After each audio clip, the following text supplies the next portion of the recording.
어떻게 끝났는지 여러분 기억이 나시나요? 내가 섬기고 있는 바알은 도저히 내 힘으로는 끊을 수가 없어서 그래서 우는 것 말고는 답이 없고 메뚜기 떼가 4번이나 습격하여 모든 것을 초토화시키는 그런 정도의 심판을 통해야 겨우 울면서 저희들이 하나님의 영을 구하게 되고 바알을 끊어낼 수 있겠다라고 하는 거. 이 바알의 신이요, 이 소선지서의 핵심이에요. 이 바알을 거부한다고 하는 것이요.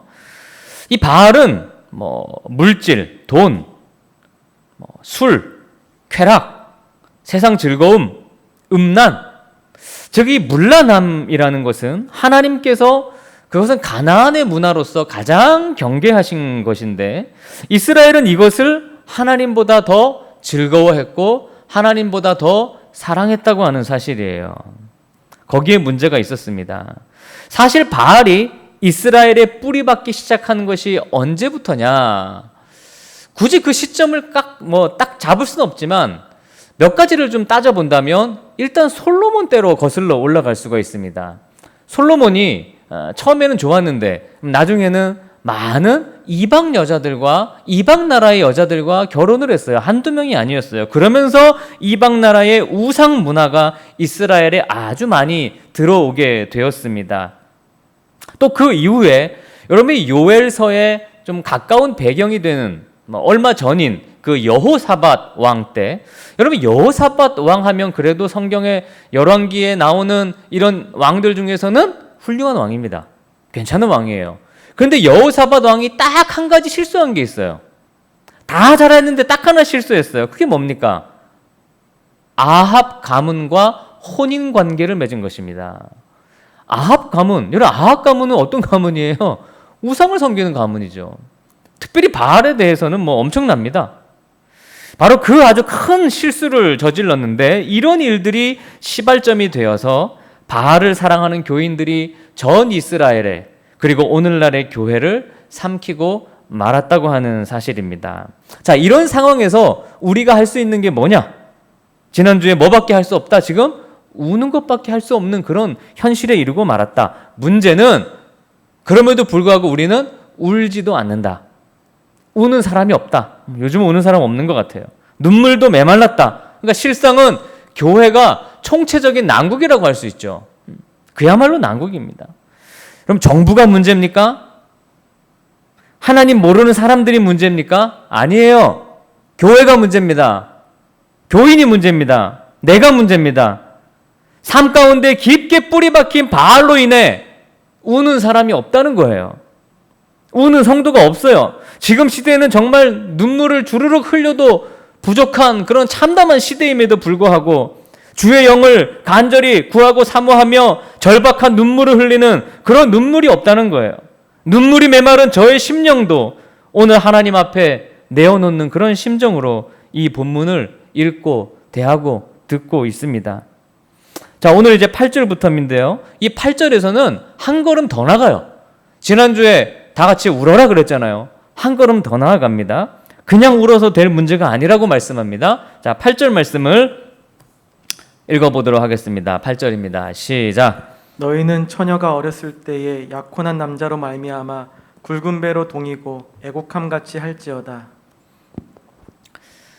처녀가 약혼했다. 여러분 아시다시피 이 당시의 약혼은 그 요셉이 마리아와 정혼했어요. 이건 정혼했다는 뜻인데 정혼했다는 것은 결혼식만 안 했지 이미 이들에게는 법적으로 다 부부가 된 겁니다.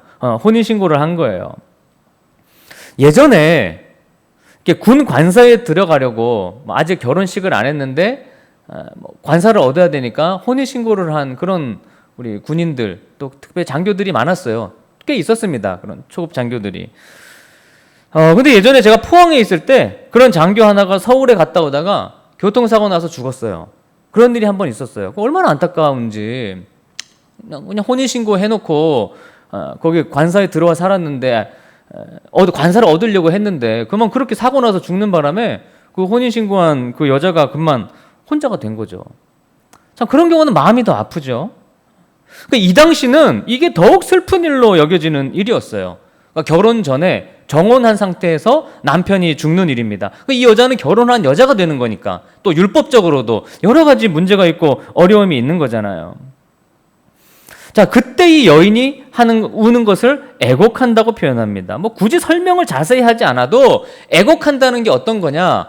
가까운 사람을 잃었을 때에 흘리는 그런 우리 마음의 눈물, 아픔, 그것이 애곡한다고 표현할 수 있는 거죠. 사실 하나님께서 이스라엘의 신랑이시죠. 그렇죠? 우리 호세아서를 통해서도 하나님은 신랑으로 묘사가 됐는데 그 신랑을 잃었습니다. 그러니까 지금 이스라엘은 바로 가까운 신랑을 잃은 그 정도의 애곡함의 눈물이 필요하다는 거예요. 하나님께서 모든 농작물 먹을 것을 다 없애셨습니다. 자, 9절을 읽어봅니다. 9절 말씀입니다. 시작. 소재와 전제가 여호와의 성전에서 끊어졌고 여호와께 수종 드는 제사장은 슬퍼하도다. 자, 소재는 뭘로 드리는 제사입니까? 곡식. 전제가 드릴 땐 뭐가 필요하죠? 포도주입니다. 그러니까 소재와 전제가 끊어졌다. 당연히 끊어졌겠죠. 메뚜기 떼가 다 모든 농작물을 다 쓸어갔으니까 뭐 곡식도 없고 포도주도 만들 수가 없는 거예요. 그런데 여러분 레위기를 보면 소재와 전제는 그것 자체로 드리는 경우는 거의 없습니다. 반드시 번제와 함께 드리는 거예요. 그러니까 이 말은 소재와 전제만 끊어진 게 아니라 번제도 드릴 수 없게 된 상황이라는 거죠. 번제가 뭡니까? 제사함이 있는 바로 가장 중요한 핵심적인 예배인 거예요. 그러니까 번제를 못 드린다, 죄의 문제가 해결이 안 된다는 거예요. 그리고 죄의 문제가 해결이 안 되면 죽는 것입니다. 그 죽음밖에 없어요. 예배가 사라지고 죄사함도 사라졌다는 것입니다. 남은 것은 심판뿐이죠. 그러니까 울 수밖에 없어요. 울어야 됩니다. 자, 특별히 이런 말 9절에 보면 누가 슬퍼한다고 되어 있습니까? 제사장은 슬퍼하도다. 제사장이 왜 슬퍼해요?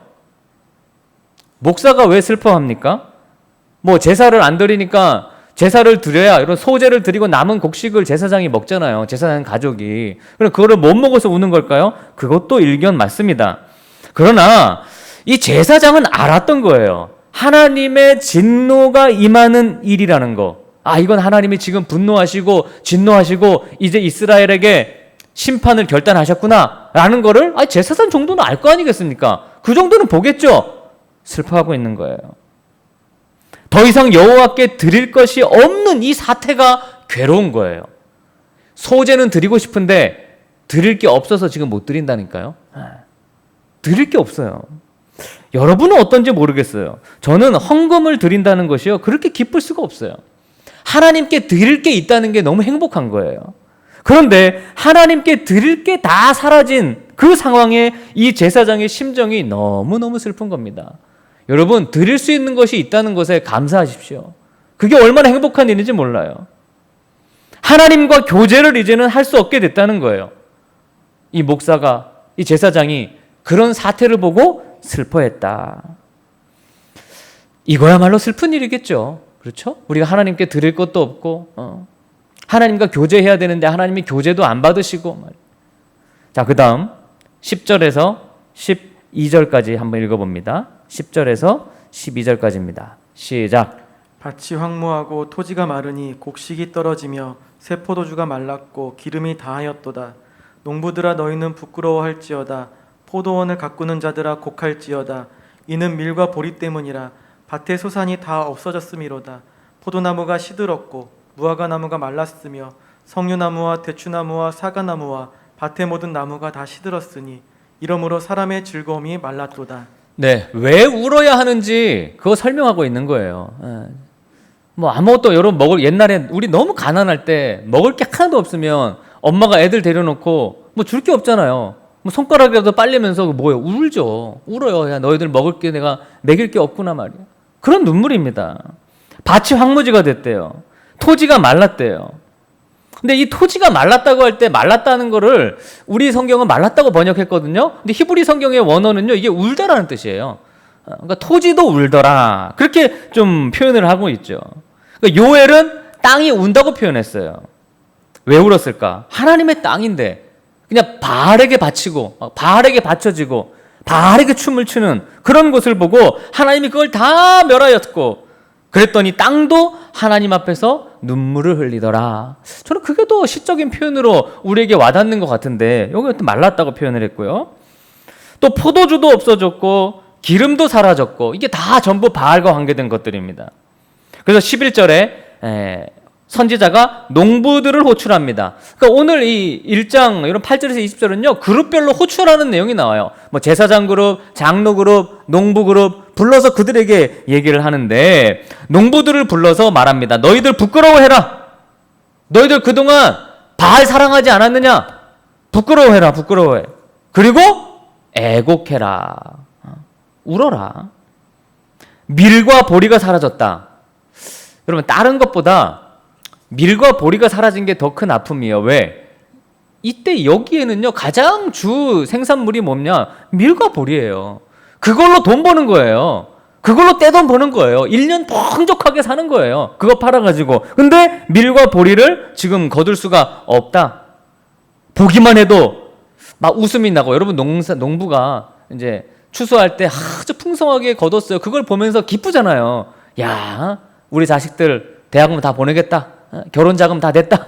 막 이러면서 얼마나 그게 기쁘게 했어요. 근데 그게 하나도 없으니 웃음이 나고 기쁘게 해주는 것들을 다 사라졌으니 너희들 애곡해라. 뭐 농부의 심정이겠죠. 또 보리와 밀은 여러분 아시다시피 맥추절 또 초막절을 대표하는 작물이죠. 그때 하나님께 드리는 거예요. 그러니까 절기의 상징인데 이 얘기는 하나님께 예배드리는 절기도 없어지고 절기는 감사라고 했죠. 감사드릴 것도 없어졌다. 뭐 끝까지 가는 겁니다. 더 나가서 포도나무와 무화과나무도 말랐고 대추나무와 사과나무도 말랐다. 사과 먹고 싶은데요. 무화과, 대추, 포도 이게 제일 좀 달콤한 거 아니에요? 아주 우리의 기분을 여러분 좋게 해주는 그런. 어제 저희 아내가 저보고 사과 사오라 그랬거든요. 근데 제가 안 사갔거든요. 그랬더니 투덜투덜 대던데. 그 사과나무. 여러분 전도서 2장, 3장, 5장에 보면 먹고 마시고 수고함으로 낙을 누리는 것이 하나님의 선물이라고 했습니다. 하나님이 이들에게 주신 선물이 뭐예요? 이 포도나무를 갖고서 나오면 그걸로 포도를 먹고 사과를 먹고 대추를 먹을 수 있는 게 하나님이 주신 너무나 기쁜 선물이라는 거예요. 근데 그것을 드릴 수 있는 것이 기쁨인데 이게 없어진 거예요. 그 사과와 대추를 서로 나누어 먹는 게 행복인데 그래서 12절에 뭐라고 표현합니까? 이것을 통칭해서 사람의 즐거움이 말랐다라고 얘기하고 있어요. 사람의 즐거움이 말랐다. 그럼 이번에 이런 이제 코로나 사태를 통해서 그 많은 글들을 이렇게 읽고 있는데요. 이런 조사가 있었어요. 한국 사람들이 평균적으로 가장 즐거워하는 일이 뭐냐?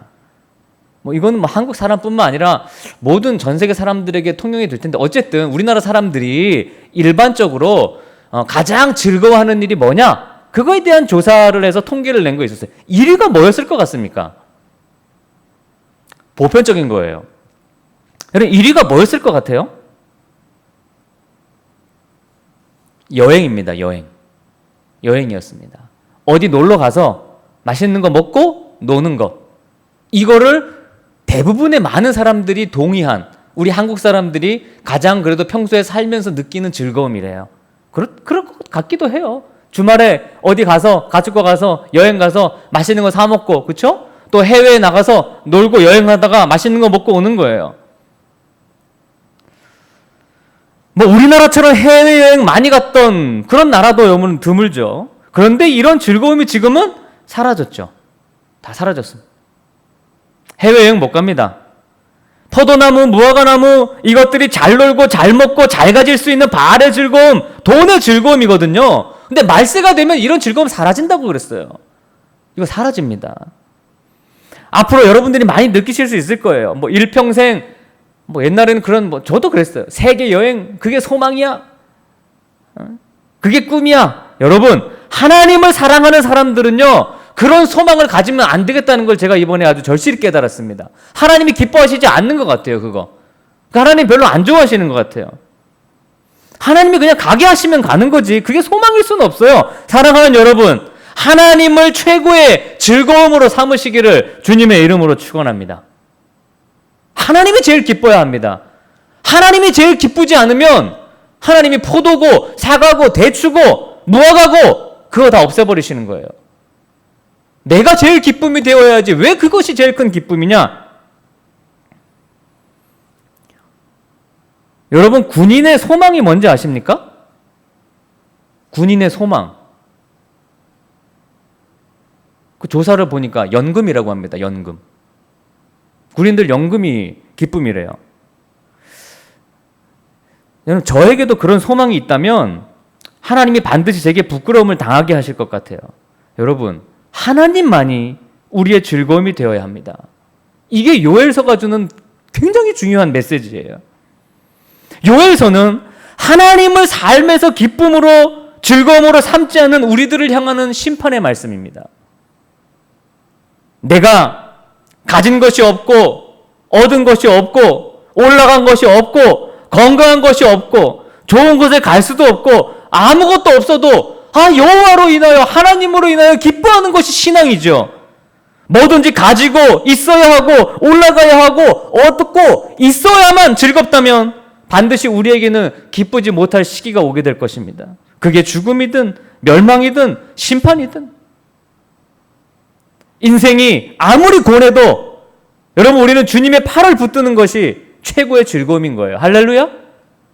하나님과 함께하는 게 최고의 기쁨인 거예요. 그래서 제가 이 설교를 준비하다가 찬송을 막 부르는데 제게 굉장히 은혜가 됐던 그런 찬송이 있었어요. 그래서 오늘은 특별히 여러분 이 찬송을 한번 같이 좀 부르시고 또 설교를 좀 이어가도록 하겠습니다. 제가 뭐 설교할 때 찬양 잘 안 부르는데, 근데 제가 설교 준비하다가 이 찬양을 부르면서 너무 마음에 감동이 되고, 내가 하나님을 기쁨으로 삼지 못했구나라고 그런 생각도 해서 우리 한번 기쁜 마음으로 주님만 기쁨으로 삼겠습니다 하는 마음으로 함께 잠깐 우리 찬송 한 곡 부르고 계속 이어가겠습니다.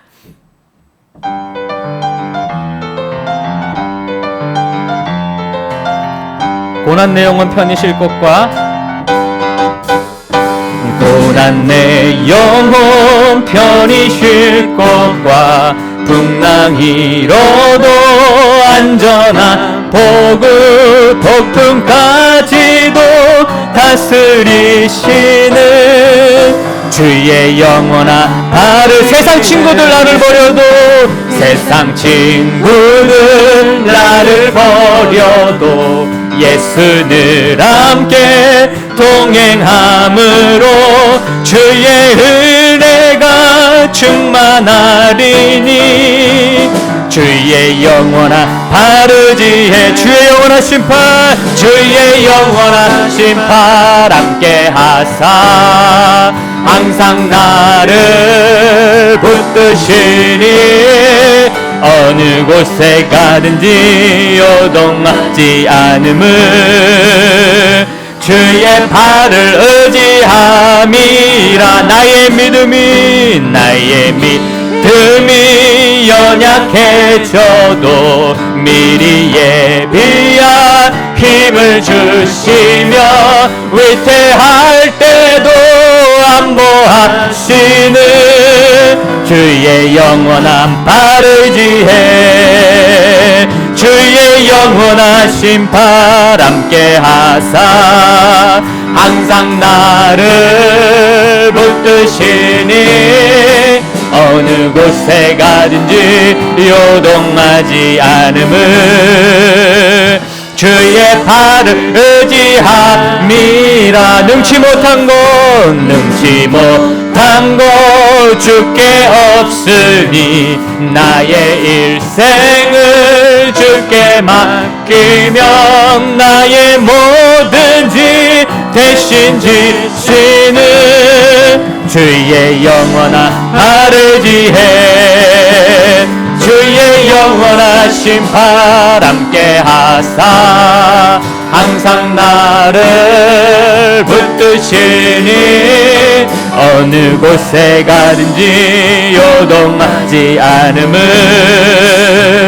주의 팔을 의지함이 주의 영원한 심판 날 주의 영원한 심판 함께 하사 항상 나를 붙드시니 어느 곳에 가든지 요동하지 않음은 주의 팔을 의지함이라. 아멘. 13절과 14절을 읽어보겠습니다. 13절과 14절 말씀입니다. 시작. 제사장들아 너희는 굵은 배로 동이고 슬피 울지어다. 제단에 수종드는 자들아 너희는 울지어다. 내 하나님께 수종드는 자들아 너희는 와서 굵은 베옷을 입고 밤이 새도록 누울지어다. 이는 소제와 전제를 너희 하나님의 성전에 드리지 못함이로다. 너희는 금식일을 정하고 성회를 소집하여 장로들과 이 땅의 모든 주민들을 너희 하나님 여호와의 성전으로 모으고 여호와께 부르짖을지어다. 네, 여러분 13절은 이제 제사장들을 향한 요엘 선지자의 촉구입니다. 베옷을 입고 울고 또 울고 그리고 교회 와서 밤새 울어라. 아니 제사장들이 지금 안 울면 뭐 답이 있느냐? 예배가 끊어진 것으로 인해서 밤새 울어라. 제사장들은 알 것 아닙니까? 아, 하나님이 예배를 끊으신 것이구나. 이제 심판의 날이 남았구나. 그러니 너희들이 가장 먼저 회개하고 울어야 한다. 우리가 육적인 병만요, 이 심각한 병은 이게 오는 것도 모르고 한참 심각해서 발견이 되잖아요. 근데 영적인 병도 마찬가지예요. 우리가 모르게 자리 잡고 이미 골마서 썩어 문드러졌을 가능성이 큽니다. 그러다가 소제와 전제를 드릴 곡식이 사라지고 예배가 사라져야만 그것을 아는 거죠. 근데 그때는 이미 늦은 것입니다. 이스라엘은 하나님께 예배하는 백성들인데 예배할 수가 없다면 근본이 흔들리는 것이고 존재 이유가 사라진 거예요. 그래서 제사장들은 우는 것에서 멈출 수 없고, 우는 것은 물론 애곡하면서 장로들과 주민들을 불러 모아서 같이 울고 부르짖는 자리를 만들어라. 뿐만 아니라 금식해라. 금식한다는 것은요, 그냥 단순히 뭐 굶는다는 그런 얘기가 아니라 자기를 괴롭게 하는 거예요. 하나님, 나의 죄 때문에 이렇게 된 것입니까? 하나님, 나의 잘못 때문에 예배가 끊어진 것입니까? 하면서 하나님 앞에 애곡을 하라는 거죠. 요엘이 볼 때 지금은 하나님께 나와서 이렇게 애곡하는 것만이 그나마 할 수 있는 유일한 방법이라고 생각했어요. 그래서 빨리 와서 애곡하라는 거예요. 베옷을 입고 애곡하고 부르짖고 하나님 앞에 자기를 낮추고 메뚜기로 인해 참담해진 현실을 그냥 그럭저럭 넘기려고 하지 말고 이전처럼 똑같이 살려고 하지 말고 정말 새로워지겠다는 각오로 하나님께 울어야 된다. 그렇지 않으면 여호와의 날이 심판의 날이 될 것이다 라는 것입니다. 15절입니다. 시작. 슬프다 그날이여 여호와의 날이 가까웠나니 곧 멸망같이 전능자에게로부터 이르리로다. 하나님께서 강력하게 개입하시는 날이 곧 온다. 우리에게 일어나는 일이 그게 뭐든지 간에 그 우연이라고 생각하지 말고, 뭐 코로나가 그냥 우연이라고 생각하지 마라. 하나님께로부터 더 많은 메뚜기가 몰려올 수 있다. 더 많은 전염병이 올 수 있다. 메뚜기 재앙같이 바벨론의 무자비한 침공이 있다. 이거 이미 정해진 일이다. 그러니 제발 와서 울어라. 살려달라고 울어라. 그러면 혹시 그 여호와의 날이 구원의 날이 될 수도 있지 않겠느냐라는 거예요. 그게 요엘의 이야기예요. 빨리 와서 울어. 애곡해. 그러면 혹시 하나님이 자비를 베푸셔서 그 여호와의 날에 너희들이 구원을 혹 받을 수 있지 않을까? 라는 질문입니다. 그러니까 이 여호와의 날, 따라해 보세요. 여호와의 날. 여호와의 날이라고 하는 게 소선지서의 핵심이에요. 계속 등장해요. 요엘, 아모스, 오바댜, 스바냐, 말라기 전부 다 여호와의 날을 얘기하고 있어요. 그 날을 이 날은 심판의 날인데 어떤 사람들에게는 구원의 날이 될 수도 있다는 거예요. 그러니까 그 날이 구원의 날이 다시 되도록 하기 위해 하나님은 우리에게 예수님을 보내주신 것이죠. 여러분, 오늘도 우리가 울어야 할 때다. 그냥 우는 게 아니라 애곡해야 할 때다. 슬픈 날들이다. 바알을 즐거움으로 삼으며 살 수 있는 그런 삶이 아니다. 지금 애곡해야 된다. 이 영상을 보는 온라인 예배 드리는 분들 중에 얼마나 여러분 애곡하며 하나님께 예배하고 기도하는 분들이 계실까요? 자, 16절에서 20절의 참상을 한번 보겠습니다. 16절부터 20절까지입니다. 시작. 먹을 것이 우리 눈앞에 끊어지지 아니하였느냐? 기쁨과 즐거움이 우리 하나님의 성전에서 끊어지지 아니하였느냐? 씨가 흙덩이 아래에서 썩어졌고 창고가 비었고 곡간이 무너졌으니 이는 곡식이 시들었음이로다. 가축이 울부짖고 소떼가 소란하니 이는 꼴이 없음이라. 양떼도 피곤하도다. 여호와여, 내가 주께 부르짖으오니 불이 목장의 풀을 살랐고 불꽃이 들의 모든 나무를 살랐음이니이다. 들짐승도 주를 향하여 헐떡거리오니 시내가 다 말랐고 들의 풀이 불에 탔음이니이다. 네, 그러면 요엘 선지자가 이런 상황을 보니까 어떻게 울지 않을 수 있겠느냐? 너희들 같이 울어야 되지 않겠냐? 우리 같이 모여서 애국해야 되지 않겠냐? 이 세상이 아프고 이 세상이 이렇게 망가지는 게 무슨 환경 파괴나 자연재해 때문이 아니다. 하나님을 떠나서 바알을 더 즐거워하고 하나님보다 바알을 더 사랑하는 이유 때문이다. 세상이 타락하고 교회가 바알화된 것은 근본적으로 요엘, 하나님을, 여호와를 하나님으로 삼는 우리의 삶이 없어서다 라고 하는 거예요. 여러분, 유다에 더 이상 이렇게 먹을 것이 없다는 것은 참 충격적인 일입니다. 왜냐하면 하나님께서 그 땅을 엄청나게 축복하셨거든요. 그러나 더 이상 그것을 누릴 자격이 없대요. 그것으로 예배 드려왔는데 예배도 드리면 안 된대요. 하나님이 안 받으시겠대요. 그래서 사람만 힘든 것이 아니고 지금 읽은 말씀에 양떼도 풀을 뜯으려면 먼 곳을 왔다 갔다 해야 되니까 양들도 하루가 살기 힘든 거예요. 19절에 보면 불이 모든 것을 살라버렸대요. 지금 미국의 여러분 캘리포니아에 산불이 나는데 그게 가히 상상을 초월하죠. 그렇죠? 우리나라 면적을 보다 더 큰 면적이 불타 없어지는 거예요. 몇십 배가 사라지는 거예요. 그 캘리포니아 산들은 지중해 기후랑 가까워서 뭐 성경에 나오는 감람나무 또 뭐죠? 유칼립투스인가요? 나무 이름이 잘 정확히 기억 안 나는데 그런 나무들이 많아요. 근데 그런 나무들은요, 특징이 뭐냐면 기름이 많습니다. 기름이. 한번 불이 붙으면 엄청나게 불이 이게 타 나갈 수밖에 없는 그런 재질이, 나무의 그 성분이 있는 거예요. 그거는 사람의 힘으로는 못 끕니다.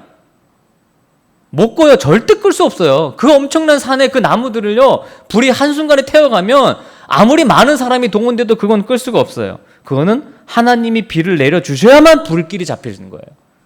그러니까 망연자실이죠.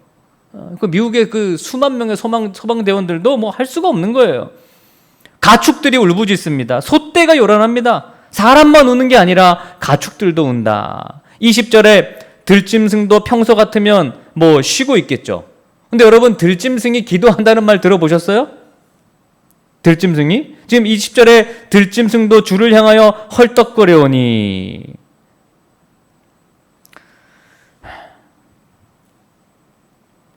요엘이 보니까 들짐승이 헐떡거리는 게 하나님께 울부짖고 기도하는 모습처럼 눈에 들어온 것입니다.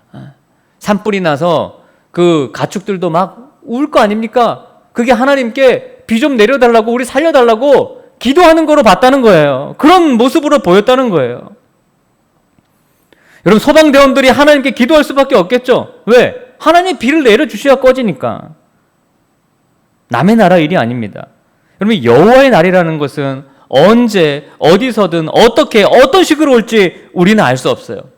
그러니 여러분, 사랑하는 여러분, 회개하셔야 됩니다.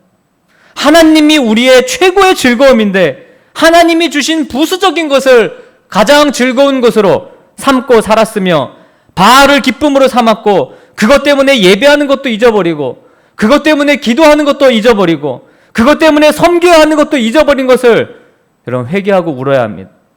글쎄요, 회개해서 될 일인지도 모르겠어요. 그냥 울고 애곡하는 거, 그것 말고는 답이 없어요. 여러분, 그런 시간이 지금 우리에게 필요한 때입니다. 그러니까 여러분, 뭐 가정에서든 어디서든 이런 걸 생각하시면서 좀 아픈 마음으로 하나님께 눈물 흘리시고 애곡하시고 그런 시간을 가지십시오. 그런 삶이 지금 우리들에게, 우리 한국교회에 필요한 것 같아요. 좀 울어야 될 것 같아요. 그래야 여호와의 날이 우리에게 자비와 긍휼의 날이 될 수 있을 것입니다. 여러분, 회개하시고 이런 어려움을 위해서 같이 기도해 주시는 우리 모든 교우분들 되시기를 주님의 이름으로 축원합니다. 여러분이 자리에 다 일어나셔서 함께 결단 찬양 부르시면서 기도하는 마음으로 찬양하시면서 오늘